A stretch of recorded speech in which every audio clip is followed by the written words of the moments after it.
आज हमारी मौजूदगी जो है बिहार के कैमूर जिला चैनपुर प्रखंड के मधुरना गांव में है, जहां पे आप देख पा रहे हैं कि बाबा साहब की शानदार तरीके से जयंती समारोह मनाया जा रहा है। इनके कारवां को आगे लेकर जाने वाले तमाम अधिकारी और पदाधिकारीगण और उनके समाज से जुड़े हुए लोग मौजूद हैं। मैं उनसे जानना चाहता हूं कि किस तरह बाबा साहब के कारवां को आगे लेके जाते हैं। सर, नाम जानना चाहेंगे सर्वप्रथम आप?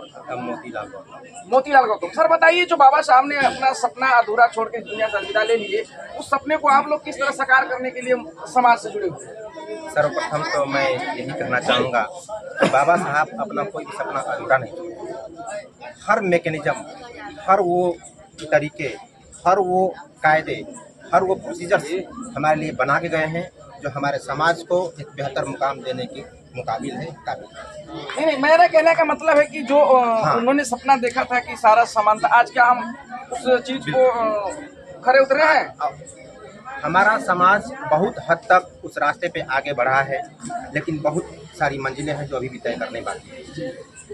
उनका सपना जो था मुख्य रूप से इक्वलिटी, फ्रेटर्निटी एंड फ्रीडम, इन सभी चीज़ों को जब वो अपना आखिरी स्पीच उन्होंने कॉन्स्टिट्यूएंट असेंबली में दिया था, तो उन्होंने यही बोला था कि हम पॉलिटिकल इक्वलिटी तो दे रहे हैं इस समाज को, इस देश को, इस संविधान के माध्यम से, लेकिन सामाजिक बराबरी जो कि सबसे महत्वपूर्ण है और सबसे महत्वपूर्ण कड़ी है, वो अभी तक नहीं आई है और वो आज तक भी 100% अपने स्वरूप में नहीं आ पाई है जिस स्वरूप में बाबा साहब ने चाहा था। मैं यही कहना चाहूँगा। और हमारा ये जो कार्यक्रम है, सबसे पहले तो धन्यवाद देना चाहूँगा मधुरना की पूरी टीम को। हमारे मित्र हैं विनोद जी, रवि जी, इन लोगों ने ऑर्गेनाइज किया है पूरी टीम।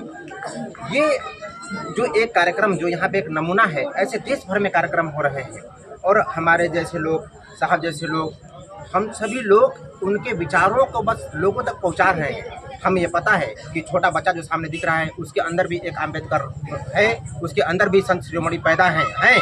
उसके क्वालिटी को, उसके पोटेंशियल को, वो एक ऐसा पत्थर जिसको तराशना बाकी है। हम लोग थोड़ी थोड़ी सी हथौड़ियाँ चला रहे हैं कि काश वो भी एक अम्बेडकर हो जाए और इस संसार का और इस देश का फिर से पूर्णाधार हो जाए। बहुत बहुत धन्यवाद। जैसा कि आपने इनका उत्तम विचार सुना, कहीं न कहीं बाबा साहब का सपना पूरा होते नजर आ रहा है। अब सबसे सीनियर व्यक्ति हमारे बीच मौजूद है, मैं उनसे जानना चाहता हूं कि आप युवाओं को क्या प्रेरित करना चाहते हैं बाबा साहब की जयंती को लेकर के। पहले मैं नाम जानना चाहूँगा। शंकर कैमूरी जी।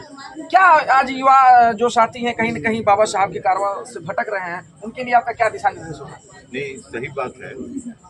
बाबा साहब ने जो पैगाम दिया, बाबा साहब ने जो संदेश दिया, वो नौजवानों के लिए एक संदेश दिया। सबसे पहली बात है कि शिक्षित बनो, संगठित हो और संघर्ष करो।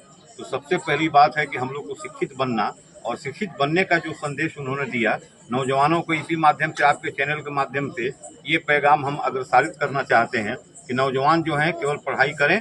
अगर आधी रोटी खानी पड़े तो आधी रोटी खाएं, आधा पेट खाना पड़े तो आधा पेट खाएं, एक शर्ट में काम चलाना पड़े तो एक शर्ट में काम चलाएं, लेकिन कॉपी किताब और पढ़ाई में कोई अंतर नहीं आना चाहिए। ये बाबा साहब ने संदेश दिया।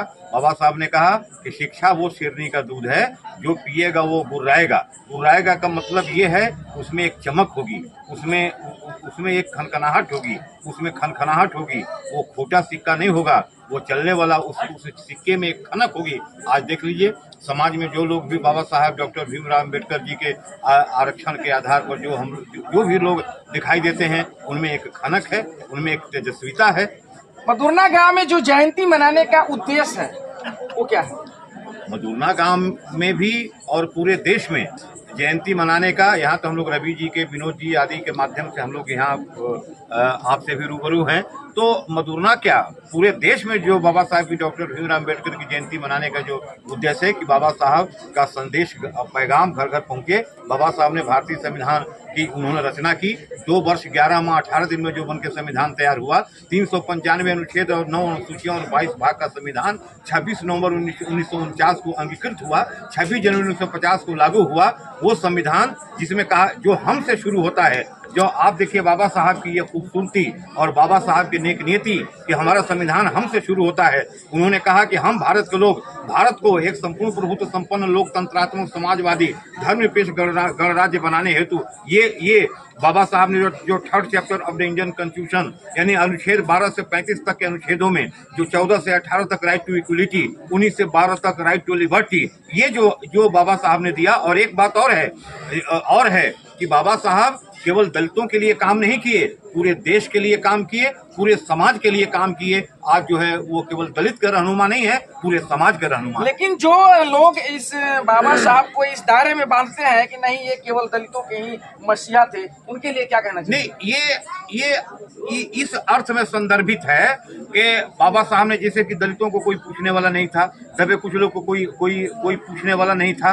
बाबा साहब ने उनको उनमें आत्मगौरव पैदा किया और उनको एक संदेश दिया, उनको पैगाम दिया, संविधान में इस तरह की व्यवस्था की ताकि उनका उद्धार हो सके। लेकिन जो संविधान बना तो क्या दलित का शासन होता है? पूरे देश का शासन होता है जिसमें सभी वर्ग के लोग हैं। बाबा साहब ने जो समता का संदेश दिया, वो स्वतंत्रता का संदेश दिया, भ्रातृत्व का संदेश दिया, वो सबके लिए दिया। बाबा साहब ने कहा है कि जब जो कौम अपना इतिहास नहीं जानेगी वो गुलाम हो जाएगी। तो आज जैसे कि यहाँ बहुत सारे मैंने देखा कि युवा साथियों की कमी है, उस पर आप क्या डालेंगे? आप लोग इतने प्रयासरत हैं फिर भी युवा साथी इतना बढ़ चढ़ के हिस्सा नहीं ले रहे, कहीं ना कहीं कुछ कमियां हैं।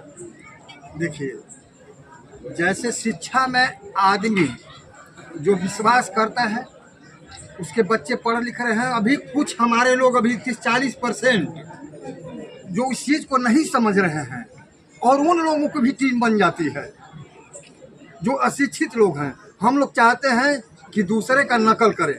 बाबा साहब ने कहा, कांसीराम साहब ने भी कहा कि नकल के लिए अकल की ज़रूरत है। तो हम लोग इस माध्यम से ये प्रोग्राम करके, चाहे कई जगहों पर हम लोग संदेश देते हैं जा करके कि नहीं, हमारे गार्जियन बताए कि शिक्षा वो शेरनी का दूध है जो पिएगा उतना ही दहाड़ेगा। बहुत बहुत धन्यवाद हमारे से जुड़े रहने